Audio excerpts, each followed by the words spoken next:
Aka nima qilyapsiz bu mashinani? Oldin boshqa modelda, hozir men buni Toyotaga aylantirib qo'yibman. Ana, Toyotamisan, Toyota bo'ldi.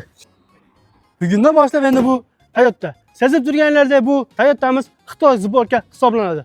Avtomobilimiz to'liq elektrikchi hisoblanib, elektr holatda 520 km masofani bosib o'tadi. Orqa tarafiga keladigan mana shu holatda eniga bu 75, arka bagajlari elektronik holatda ochiladi. 360 gradus kameralar bor, zaryadchilar bor. Arka bagajiga anchagina keng.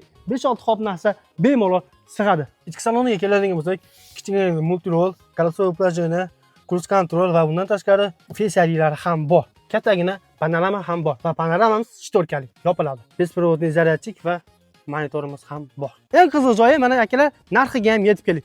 Narxi 27 700 dollardan bizning avtosalondan xarid qilishingiz mumkin. Indeks bozoriga tashrif buyuring, mashinamizni test drive qilib ko'rib xarid qiling. Kimga qiziq bo'lsa, pastki raqamlarga bemalol murojaat qilishingiz mumkin. Biz sizlarni kutamiz. To'liq ma'lumot uchun bemalol telefon qila olasizlar.